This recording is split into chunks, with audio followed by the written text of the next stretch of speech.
ഞാൻ ദീപ നേരിമംഗലം ജില്ലാ കൃഷി ഫാമിൽ ജോലി ചെയ്യുന്നു. ഇത് റംബൂട്ടാൻ ബഡ് ചെയ്യുന്നത് എങ്ങനെയാണെന്ന് കാണിക്കാൻ വേണ്ടിയിട്ടാണ് നമ്മളിപ്പോൾ എല്ലാവരും കൂടിയിരിക്കുന്നത്.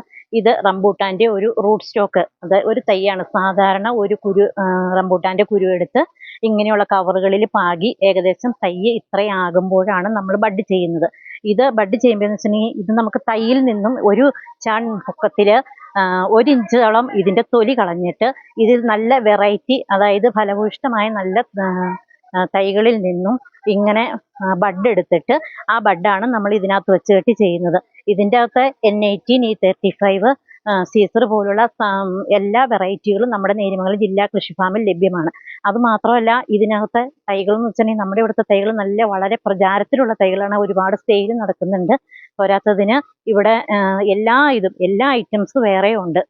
കുറേ ബഡ് ഐറ്റംസുകളെല്ലാം വേറെ ഉണ്ട്. പ്ലാവ്, റംബൂട്ടാൻ, മാവ്, അതേമാതിരി കൊക്കോ, അങ്ങനെ എല്ലാ ഐറ്റം തന്നെ നമുക്കിവിടെ നിലവിൽ നിൽക്കുന്നുണ്ട്. ഇപ്പം റംബൂട്ടാൻ എങ്ങനെയെന്നുള്ളത് കാണിച്ചു തരാം.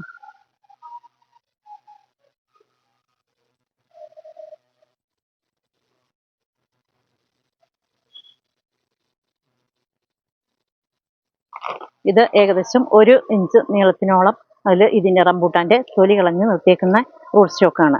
ഇതിനകത്തേക്ക് വെറൈറ്റി ആയ ഒരു സയോണിൽ നിന്ന് നമുക്ക് എടുത്ത് വെച്ച് പിടിപ്പിക്കുന്നതാണ് ബഡിങ്.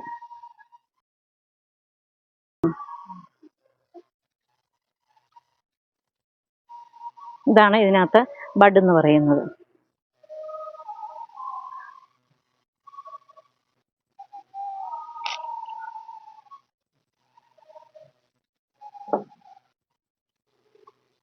പ്ലാസ്റ്റിക്കിൻ്റെ ടോയിൻ കൊണ്ട് ഇത് ടൈറ്റായിട്ട് മുറുകെ ഇങ്ങനെ ചുറ്റി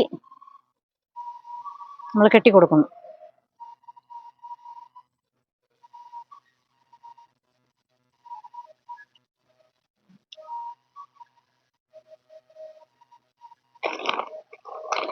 ശേഷം 10-20 ദിവസത്തിന് ശേഷം ഈ തൈ ഇതിനിപ്പോൾ ഈ വച്ച് കെട്ടുന്ന അതേ ഫ്രഷ്നെസ്സോട് കൂടിയിട്ട് ഇതിനകത്ത് നിലനിൽക്കും. അപ്പോൾ നമുക്കിത് ബഡ് പിടിച്ചു എന്നുള്ളത് ഉറപ്പാണ്.